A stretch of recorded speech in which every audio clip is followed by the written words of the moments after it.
People All who right. bought a new home in the last year and didn't know if there was going to be leaks have suddenly Right. Now you been know. surprised. All right, we're going to get started here today.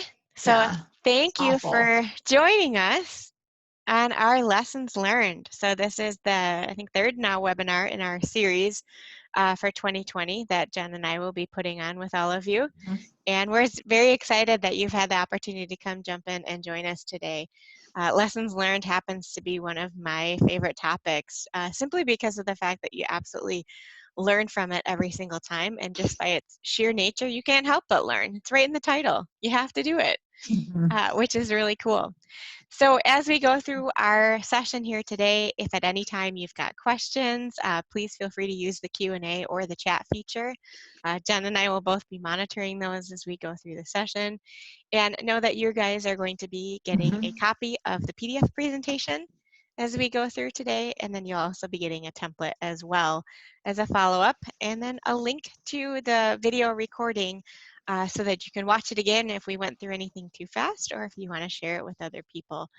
We always love it when people share the content that we have with others, just because we are so passionate about the tools that we use. So the more people we can share them with, the better off we are. So I noticed, Jen, we actually have a couple new people on our attendee list today who haven't been with us before, which is always really cool. So let me just give you a little bit of background about JointPivot. So Jen and I are partners here at JointPivot. We do a lot of work partnering with our businesses to make sure that we help them dig down to the root cause of their problems. So not just trying to cure what the symptoms are, but really digging in to those real issues that are causing them pain, and then helping them create new opportunities right at that pivot point. We can absolutely go through and bring you our training and our experience, or we come in and help train you guys so that you can take these concepts back to your environment as well, to help make sure that we can push forward all of the continuous improvement. So we do that essentially by offering services within strategic planning, Lean Six Sigma, change management, project management, leadership and development coaching, and then problem solving and process improvement. So you'll see in our webinar series that we offer, we hit exactly on all of these topics as we go through the series for 2020. And if this is your first one, you've missed the previous two, feel free to jump on our YouTube page, and then you can go back and look at any of the previous webinars. They're also posted on our website as well. There's a link from there that you can go back and take a look at them, and also some really fun videos by Jen on how she has done lean concepts within her house as well that always give me a good laugh whenever I need to go out and take a peek at them, because they are pretty fun. I do enjoy them. All right. So just another. Anyone needs a zero cost. It's my 5S and the Lazy Susan has maintained the entire quarantine. See, that's perfect. I love it. Awesome. All right. So what we do, just in case you need a little background, we do come in and do the consulting work if you need it. We also do a lot of teaching and training, and then also available for speaking. So we're going to start off with a quick poll on lessons learned. And I know it's only 2 o'clock here Eastern, and I wish this was a drinking game and I had some tequila here with me, but we're going to play a quick game of Never Have I Ever. So this is our poll that we're going to launch here. I'm going to launch our polling, allow you guys to have a chance to go ahead and vote. And you can vote for whatever you feel here. Quick game of Never Have I Ever. Did something great on a project and then couldn't remember what it was that they did. I have done this. Repeated the same error twice on 2 or more separate projects. Also done this one. Uttered the words, well, I could have told you that. We've done that before, and I've tried that. I've pretty much done all of these, but ask the question, does anyone remember how we solved that problem last time? Yep. I know. These are all good, aren't they, Jen? Oh, so painful. I know. This is one of my other favorites. Thought you would remember something, and then when it came time to recall that fact, you couldn't. Yep. That seems to be a favorite with our pollers as well. And then said we are You never, know, oh, go ahead, Jen. something that we're missing is someone told us about this, but we didn't believe them. Oh So yeah, we did it anyway I because missed we that didn't. one Yeah. because we're different. Yes. Oh, I love it. And then the last one is said we are never going to do this again. And then you did. so, so that happens as well, absolutely. So our end of our polling here, I'll close that. Our results that we have here, we take a look at them. We've got Huh. people thought you would remember something, and then when it came back the time to recall that fact, you couldn't. Well, we have some answers for you on that one as we go through our session here today, an easy way to help out with that. So thank you all for participating in our polls with us. So the big thing to remember when we go through lessons learned, the big thing is lessons learned are really to share what you've learned, not just about what went wrong. And that is the hardest thing to kind of get over is you walk into some lessons learned sessions and it just feels like a giant session of complainers of everything that went bad. And it's our job to help try and turn that around and understand what went well, what needs to go well, what do we want to make sure that we keep doing next time. Think about all the positive things in the projects that you could have done Mm-hmm. that you can carry over to the next time, because I can't tell you how many times we worked on something and said, oh, we did something that worked really well last time, but I don't remember what it was. This will absolutely help us in identifying what those are. And, you know, Jen and I were talking about this when we were figuring out our topics for our series this year. Lessons learned was already on there before COVID was actually a thing. And now we are in this environment where we are constantly learning new lessons every single day. So we're all having to adjust to different ways of handling situations, and we are learning things both personally and professionally as we walk through this. You know, even so when they talk about possible second wave coming, what lessons are you learning now, Jen, homeschooling your kids while you have them there that you might need to apply again in October? Fingers crossed you don't have to. No, no. Just no. I love it. I love it. So that'll Please, no. please no. So that'll be something that we apply here today. Oh, I'm sorry, Elizabeth. You take that back. I love it. You take that back. Yeah. So hopefully this doesn't happen. Elizabeth has two beautiful girls at home that I'm hoping she doesn't have to homeschool as well. All right, so think about this as we go through today. What lessons are you learning personally and professionally as we walk through this process that we want to make sure that we're remembering and being able to apply? So for me, I like to think about lessons learned as a 5-step process here. The first step in that process, and we'll go through each one of these, is to identify what lessons that we want to make sure that we're recording. We want to document what those are. We want to discuss them as a team, because what I might think is a lesson learned might be something completely different from what Jen thinks or what another participant in our project thinks. So we want to make sure we have time to go through and fully understand what the actual issue was. We need to save them. And then the big step in here is we actually have to go back and review them and look at them the next time we start a project, which is always really, really important. So let's start with the identification portion of this. So what is valuable to document? And essentially, we need to make sure that we're doing it on the spot. So we need to ensure we are writing down what to start doing, what to stop doing, and what to keep doing. And I also added a 4th category on here because after my own lessons learned, there was stuff that was interesting that I wasn't quite sure how it was going to work. And then further into the process, I was like, oh yeah, that would have been a good one to write down, but I totally forgot what it was. So Mm-hmm. write down even the stuff that it was interesting. You can always cross it off later if it didn't end up being something that had a real impact. So the start doing is based on what you're learning, what do you want to make sure that you start doing next time? So if it's something that you have to make sure you got to start right away from the beginning, let's write that down. The stop doing is any behavior, any task, any mistake that you made that you want to ensure you don't make the next time. That goes in the stop doing bucket. Mm-hmm. And then the keep doing is anything that you were doing that was great, that was a fantastic lessons learned, or even just something basic that helped keep things on track, that is something you want to write down as a keep doing. Because sometimes we like to tinker and make changes to processes, and we make a change to a process that we should keep doing because we just didn't even think about it. So if there's something that's out there that you like, that you want to make sure that we continue, write it down in your keep bucket. And then Mhm. last but not least, that interesting bucket.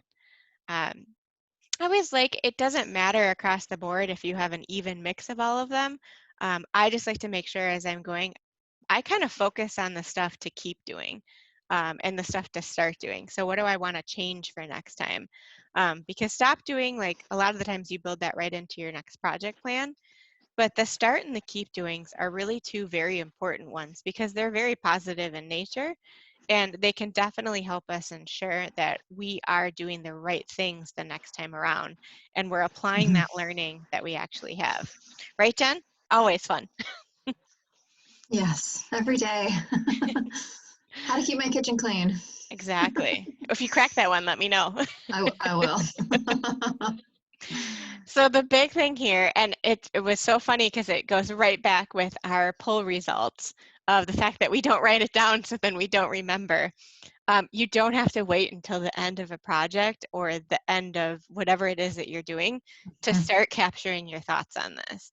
I remember, 10, 15 years ago when I thought my brain could remember everything in the entire world, that, oh yeah, 6 months from now when we do our lessons learned, I'm absolutely going to remember everything that I wanted to say. And then you'd get to that point and you'd realize, yeah, I don't remember a lot of it. And until you remember it, then when you make that mistake again. So I like to print off this sheet, and you're going to get a copy of this sheet as well that you can start to capture some of these on your own. So you're going to get the Excel document that has all of these categories on it. So you can print this out, put it next to your desk. You can modify it however you want to make sure that you're capturing your own issues or opportunities that are out there. So put it next to your desk, write it down. Again, don't forget to jot down your improvement ideas. That's a new one that we added over the last 5 years that we found pretty practical. But keep this list at the side of work. Fun fact, I also keep this list out there for personal things of, whether I'm in a training class that I am going through personally, or when we go on vacation, what we've learned, or in this situation of what happens when you can't go to the grocery store every day or every other day? What am I learning through this? What are some of the best practices I'm finding as I'm trying to figure out like batch cooking? It's all super interesting. So I have a list of all Mhm. this stuff that I'm learning along the way. All right. Something else, Julie, to add is Yeah. that for obviously, if you're leading a project, you could put you could always put in your actions and issues log, right? As a Mhm. category that you can pull out later. If I know we've got some salespeople on the phone call right now, if Mhm. they collected in Salesforce, right, and do some sort of keyword with it so they can let it later do an export with reports, Yeah. right? So you're documenting it, right? And that's key that you can then pull it out later. So remembering to do it throughout your activity is so important. Exactly, exactly. And the big thing too, while you're writing it down, make sure you write it down in enough detail so when you pull it back out in 6 months, you remember what it was that you meant when you wrote it down instead of just jotting down a couple words. You can be a little Mm-hmm. bit more detailed here. It's fine. It's for you. Mm-hmm. Awesome. Good point, Jen. Mm-hmm. All right. So the next one that we have here then is how to document. So there's a couple different ways that we can go through the documentation of this. What I like to do if at the end of a project, once I've asked people to kind of use this sheet throughout the entire initiative, I like to set up a call with the people who are going to participate in the lessons learned in order to review the process with them and set up some ground rules. We all know that once you start digging into lessons learned, people can get really passionate about it, which I have got my note in here. People feel ownership and they will get defensive. But in this case, passion is a great problem to have because if you've got people who are passionate about how it went, that just means they really care about the solution and the outcome. So utilize Mm-hmm. that passion when you're going through and identifying and documenting your lessons learned. So one tip on this is don't just send out the template and ask, or just ask for feedback. Make sure people understand what your plan is with the information and they know what it is that you're going to be doing with it. So who are you sharing it with? Are you going to share the comments verbatim? Are you going to basically send everybody's out to everyone else to look at? Make sure you've set that container correctly, essentially making the environment safe for people to have that discussion. And the best you can as the facilitator in that case, helping to make sure that the environment is safe for you to be able to discuss, and you're helping to ensure that there aren't personal attacks in those cases. Um, I've only had one lessons learned session get really, really heated. There's been a couple with tears, but that's okay. Like we said, that's just passion, but people are learning from it. If people are just attacking to attack, you got to shut that down. But it's our job as the facilitator to make it safe and a good learning environment. And there's always emotion that comes out of it. The next area is to focus on specifically the issue or the opportunity. So make sure it's not something that's personal. You're focusing on exactly what the problem or root cause was. Identify what the root cause, if it's applicable. Don't just say, hey, this went wrong. See if you can dig down a little bit deeper, maybe use your fish bones or 5 whys to figure out, hey, what is the actual root cause of this issue? How do we know how to fix it moving forward? And then focus on also the idea for improvement. So that is one area on the list that we had showed earlier that I always like to make sure whenever we do lessons learned, we're asking for people on, so what are your ideas on how to fix it? Because it's really easy to complain about how something went or put blame on something. It's a lot harder to come back with an idea for what the improvement could be for next time. And it gets people to think a little bit more. So I always like to try to encourage people that for every idea or issue that they're documenting and writing down, that they put some sort of idea on how to fix it or what to improve. And then the last component of this is communicate how the feedback will be shared. So there's a couple different ways you can do this as well. It can all be sent to you and you can compile it. It can be sent to everyone else or posted in a public area. You can have them write it all down on sticky notes when you come into a session. There's a lot of different ways to do it. Just make sure that the participants know who the feedback is going to, who the audience is going to be for it, so they can temper expectations. Because the last thing you want to do there is lose trust from your team. If you were to share it with basically everybody, but only have told them, hey, it's just going to be with the project team, and then maybe you send it out to a group of leaders above them. You want to make sure the team knows what you're going to be doing with it. All right. So there's a couple different ways on the documentation side. One, get them to use the template. That's a great way to get them to get their minds thinking. The second area is to give them suggested categories, and maybe you put these right on the template. So in this case, I've done with pretty good success taking the template and then adding these categories in and saying, what lessons learned do you have on the topics of people, on the topics of process, on the topics of systems, on the topic of planning, on the topic of release, or on execution? You can put whatever categories you want in there, and not only will the template help guide them along, the fact that you've given them categories to think about will also help them move them along in that process. And then the last one, if your group isn't, like we said, in these situations, sometimes they want it to be a little bit more anonymous. If you believe that the group needs it in that situation, by all means, allow them to be anonymous as needed. All right. Any other questions on documents or input on documents, Jen? Nope. Okay. All right. So then we talk about where do we do the discussion? So what will result in the most honest and insightful data? That is the question you need to ask yourself before you schedule your lessons learned. So the first things we have to do is determine the best logistics to go through and discuss that feedback. So in some cases, it might be one-on-one. You might go through and meet with each person individually. That puts a lot of pressure on you as the project manager or leader of that group or the facilitator, simply because it does take up a lot of your time. You could do a 1-2 hour session with everybody, or you might have to do a half an hour session with 8 people. But sometimes one-on-one might get more insightful information because people might have a better relationship one-on-one to share. Sometimes we can do things in smaller groups. So maybe you've got a group that did the planning, and maybe you did a separate group that did the execution. Or maybe you're bringing together sales in one group, you're bringing accounting in another group, and you're doing them in smaller sessions that way to kind of get their opinion. And then the last option there is to do it in one large group. So really think through the makeup of the teams that you have and what things might be able to be discussed. Something that I've done before was almost like a pseudo process map of the project, right? So we brought in key people based on the stage of the activity. So they didn't have to stay the whole time. Yeah, absolutely. That works out well. Good. Very good. So a default best practice here that we typically like to do is to do a larger group with an impartial facilitator.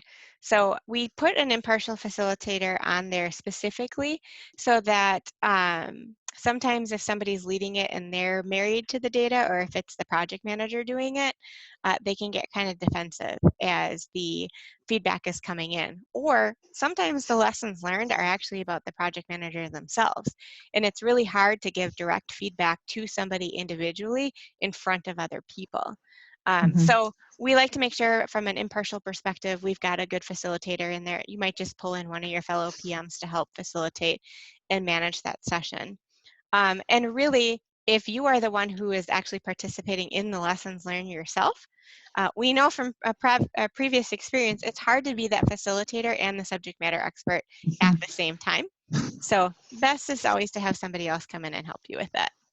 All right. And then our other best practice with that is to make sure that each person shares one idea at a time, and then you move around to the next person. And this happens to be great, especially if you've got somebody in your room who puts their hand up to go first, and then they want to share all of their lessons learned, and then they've been talking for 45 minutes, and nobody else has gotten to share their lessons learned. So we try to be really good at this one of one person at a time going through and sharing their each individual lessons learned until we've gone all the way around the room a couple times. Then at the end, if people have more that they need to share, then they can certainly do so. Awesome. And then the last thing here, when you talk about discussion, if you think there is a topic that is going to be more confidential in nature, by all means, feel free to have those sessions one-on-one or in smaller groups, or you can also clean up the feedback and make it more anonymous before sharing. So I've had this actually happen before where we knew that the topic was pretty confidential. There were going to be names associated with it. It was part of a attrition exercise where we were buying another company. So a lot of the stuff in there was pretty sensitive. So I had everybody send their feedback right back directly to me. And then I went through and put it into themes and didn't share anything verbatim in those cases. I went through and cleaned it up and put the themes out there for everyone, which worked essentially just as well as sharing the feedback verbatim, which I think was really helpful in that situation. Sometimes that information is going to be pretty confidential. I think about where we can use this actually today with our exercise in COVID. We're working with a team right now going through and identifying lessons learned from their employee perspective. So who stepped up during the last 30 days? Who didn't step up? Who's doing really well and knocking it out of the park? Some of that lessons learned is really, really confidential. So it's not something we want to do in a large group. We've been doing that with leaders one-on-one in this situation just to see how things have been going. All right. Then we have the question here of what to save. So my answer on this is save everything, because you never know what you're going to need in these cases. And I learned this lesson myself when I went through and I didn't save all the verbatim feedback that I was getting in a situation. I thought I did a pretty good job summarizing what was said. And, a couple of years later, we went back to go look at some of the feedback from it, and it was too summarized. We had cleaned it up too much to the point that we couldn't tell what the actual lesson was in that situation. So we had an executive summary, but then we also had the verbatim feedback that we could go back and tie to. So the first thing that we want to be able to do once we've got this information is to create a summary of whatever findings we had with key points so that people can reference it. So if you can imagine, kind of going through and reading the executive summary in a case study, you've got like the one page that here's all the key points in the document and all the detail is behind it. That's essentially what you want to be doing with your lessons learned, is taking all that feedback, getting all of that into a simple summary that people can take a look at. And then if that summary is of interest to them, or they need to know more specific information about it, they can certainly go into the detailed packet to be able to find that information. The second one here, save that original documentation, just to make sure in the event you don't recall what the idea meant due to a summary issue. Fun bit on that one. So by all means, put it out there, follow your company's retention records, and then always make sure that you can go back and look at it whenever needed, assuming that you have questions. And then the third one here is take a look at other projects in progress to see if there's anything that could have an immediate impact. And sometimes we forget about this one, because a lot of the times for those of us who are running these types of projects, we go out and we look at lessons learned when we start the next project. Now, we might have a project that is also ongoing, maybe somebody else is running it, but there might be a key lesson learned in the one that we just wrapped up that we need to share with another project that is already underway and may have already done their lessons learned recognizance. So there might be something that we need to share with them. So I always like to try and take a look to see what other people are working on, to see if there's some information that we need to share with them in these cases. Mm-hmm. All right. And it doesn't have to be a project. It could be your sales cycle, right? What did we learn during the first part? We should share it with the rest of the people who are about to, go attack their funnel. Absolutely. And that's the fun part of right now is, all of us who are trying to work in this new environment, we are learning new stuff every day. I know I was working with a group on my coaching certification last week, where we're kind of navigating this entire virtual world all together in classes that would normally have been held in person. And we're like, how do we fill out this wheel of life when we don't have a paper copy of it? And we found that with Zoom, we just share our screen and there's annotation that we can do on our screen, and we're putting stars and writing our lines on it, and then we're taking a screenshot and sharing it with people. And we brought that to our group meeting that we had on Monday because we wanted to share that with everybody else. So they're already underway. It was a lesson learned that we had, and we thought that it could have an immediate impact, and we went right out and gave that same information to other people. Nice. Great call, Jen. All right. So then we have the where to save. So these are actually two of my own personal examples. So try and find something that works for you. So this is both from a personal and professional perspective. A lot of the times in a professional environment, if your organization is more mature when it comes to project management, you might have an entire lessons learned library. I have not been a part of one that has had a really mature one that had great data that you could research. We've always just had a folder within our projects that had the lessons learned documents. And sometimes we would put in the file structure exactly what some of the topics were that we ran into. But a lot of the time it was captured when we would pull our project managers together and we would say, hey, we're starting a new project next week. It's about XYZ. Do you have anything from a lessons learned perspective that you can think of that might apply to this? Now, from a personal perspective, I'm a huge fan of Google Keep, which is what this list is. And I realized when we started going on vacations, I could never remember the places that were really good of where we went to eat. So we would go there, once a year or once every 2 or 3 years. And then we would go back and I would be like, what was that place that we had that really good ceviche? And I could never remember what it was. So we started to do our own lessons learned. Yes, we are dorky here. We started to do our own lessons learned as to what it was and where we ate and what we had. So you can see my top example on here is my Hilton Head restaurants. And that was all the places that we really enjoy eating at in Hilton Head when we go. So we've got a good mix of things that I don't have to actually go back and look all of that stuff up the next time we go. The other one that we had on there, which was fun, was the dog names that I love. So for those of you who don't know, I've got 3 dogs myself. We've had 2 new dogs in the last year and a half. And you go through that list of every time I see a dog name that I love, I add it to my Google Keep list. And that for me helps me go through and not have to rack my brain and figure out new names. So I actually see one of my dog's names is actually on there, and I think Dash's name is a little bit lower on the list there. But then I don't have to go back through and re-identify all those possible names. So I go back and search that. So figure out something that works for you and where you can save that so you can go back and reference it as well. All right. Then let's see here. There we go. So when to review. So when do you go back and look at this information? Well, clearly, obviously, before you start the next project is always a good place to go back and look at it. Go back, look at the repository wherever you have these lessons learned saved. Go back and see if there's any similar projects that you might want to go back and reference.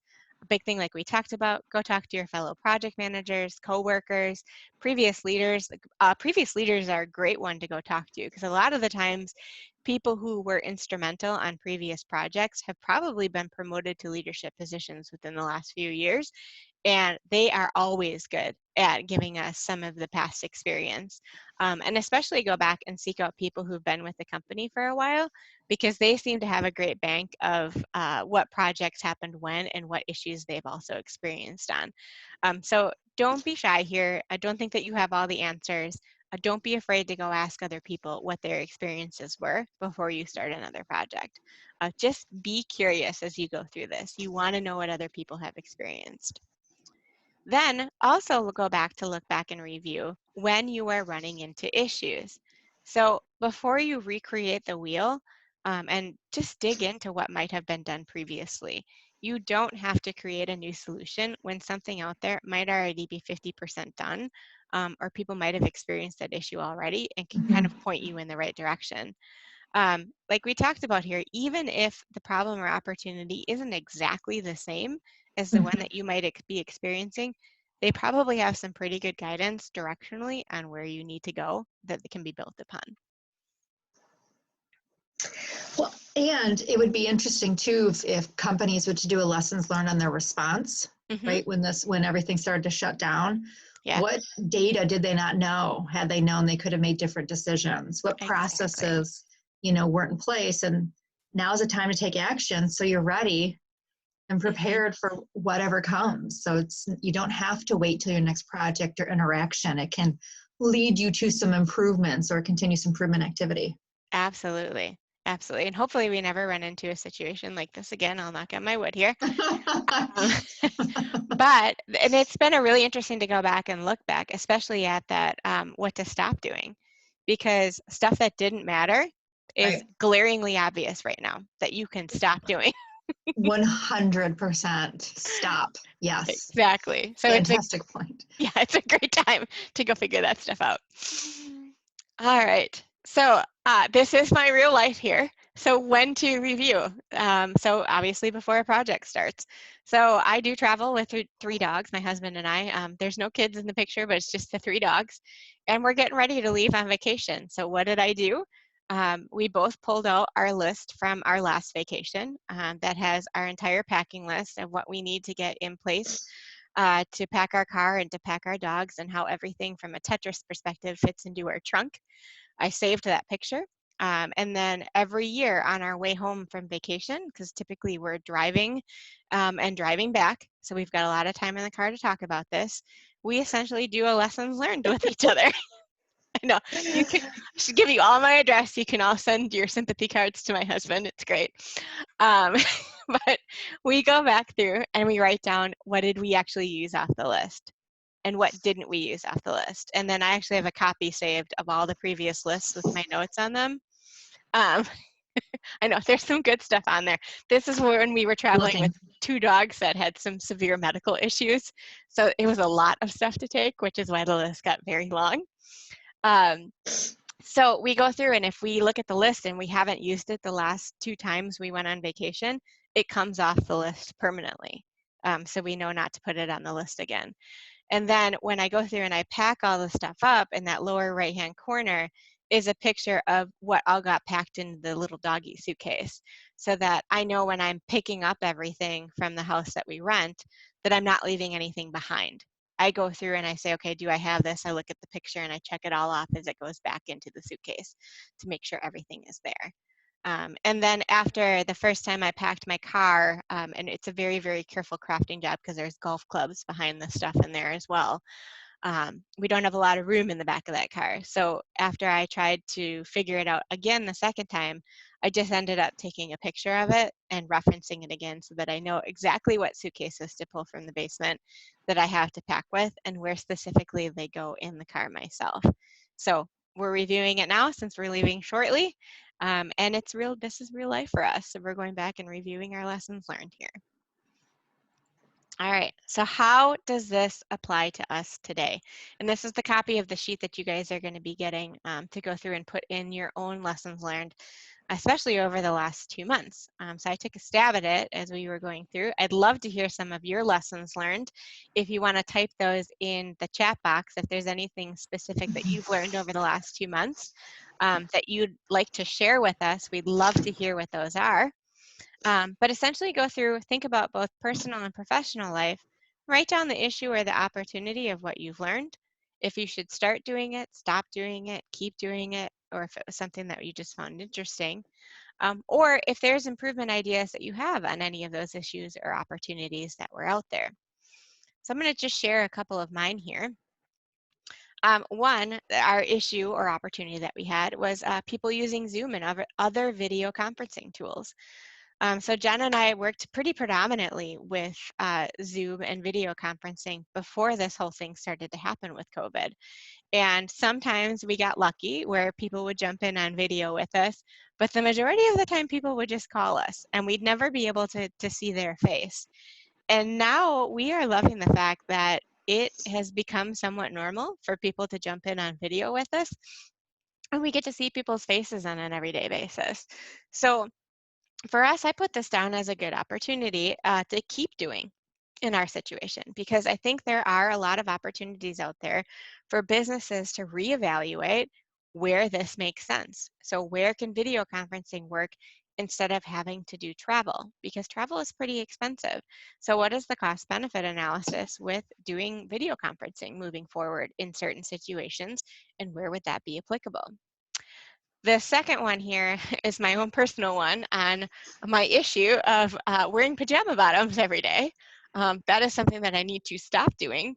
And my improvement idea regarding that one is to make sure that I reacclimate myself to normal pants without a stretchy waistband.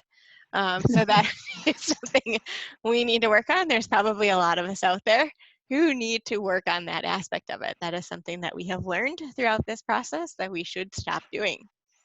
And then I threw a start doing in there as well. That one, I didn't always have the best sound quality on my Zoom calls before this. And from a start perspective, my root cause there actually was the fact that I just didn't have a good setup. I had a bad headset, or I was depending on the quality right from my laptop. And my start doing was, essentially, I got a better headset. And two, now every week on Monday mornings, I do a quick sound test on my headset to make sure that it's clear and it's recording correctly. Because sometimes people are just so darn nice and they don't tell you that they can't hear you correctly or that you're choppy until like the end of the call. And you're like, I really wish you just would have told me that from the beginning. I probably could have fixed it. So my improvement idea on that one that we implemented, I just do a weekly test and it helps make things work a little bit smoother. All right. And just in a recap that we have here today on our lessons learned, remember our 5 steps that we are going to be walking through. We identified what it is that we want to keep track of. So the start doing, the stop doing, the keep doing, and those things that just might be interesting. And then as we identify them, we're writing down what we think the improvement idea actually could be. Then we are documenting that. We're meeting as a team. We are going through and identifying and speaking through whatever the issues are. Then we discuss them as a team so that we all are on the same page on the understanding of them. A lot of the times when we're discussing them, it can be very cathartic as a team to be able to walk through that together.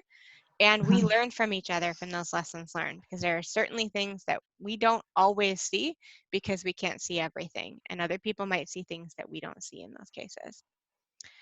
Then we save them, hopefully in a good place that we can reference them pretty easily.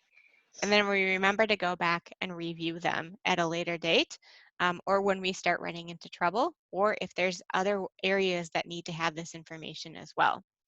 So what we want to challenge you on doing today is to take this list back and be reflective over the last 2 months and write down some of the lessons that you've learned, both personally and professionally, that you want to start doing, stop doing, keep doing, or things that might have just been interesting, especially from a business standpoint, kind of looking back to see how does this change and adjust your business or your processes moving forward. How did COVID affect exactly what it is that you are doing right now in your processes, and what maybe needs to change once we start getting back to a more normal environment? If you need help with any of that, feel free to reach out to Jen and I. We love working on this type of stuff. It's very exciting for us. We're just like, ooh, what can we document? What type of lessons learned can we have? Yep, exactly. All right. So the other things we want to talk about, just so you guys know from upcoming webinar perspective, our next one is coming up on June 25th from 2 to 3. Jen will be leading that one, talking about leadership and the fact that it is exhausting. She'll be looking at ways that we can overcome obstacles and help plan for successes. And I have no doubt that Jen will have some great tips for you as we embark on leadership in this new world, especially. And then our next session after that is Wednesday, July 15th from 2 to 3. And that one is on Hoshinkan replanning, helping us go from business strategy all the way down to personal planning.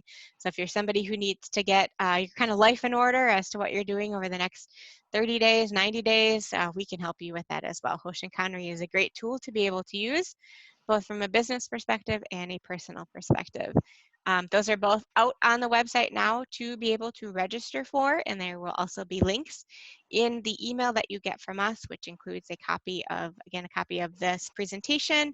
It also includes a copy of the template for your lessons learned, registration links, and then a link to the video to share with others if you think lessons learned might be something that would be important to them. Jen, anything to wrap up on today? No, I think the key thing for everyone on this call is, you signed up, you came, you were interested. So how do you as leaders at any point in your organization, even if you don't have employees, you can still prompt lessons learned to be performed and to be remembered, right? And shared with the next activity, interaction, project, anything. So it's you guys have a challenge here, and we want to hear a good about one. it. Yeah. Awesome. All right. So fun fact that a picture of Jen and her family is actually down from Hilton Head. So I'll be curious to know what restaurants she eats at when she goes down there. So we'll have to catch up and have a good conversation about that. So thank you everybody for joining us today. We really appreciate you spending a little bit of time with us. We can't wait to hear what lessons you guys are documenting and what changes you're making. Reach out to us if you've got any help. You have all of our contact information. I hope you guys get a good chance. Jen says it's a wonderful, beautiful day out here in Michigan. So go outside, go spend a little bit of time. Hopefully it's nice where you are. And we will hopefully see you next month when we talk about leadership. Thanks, everyone. Awesome.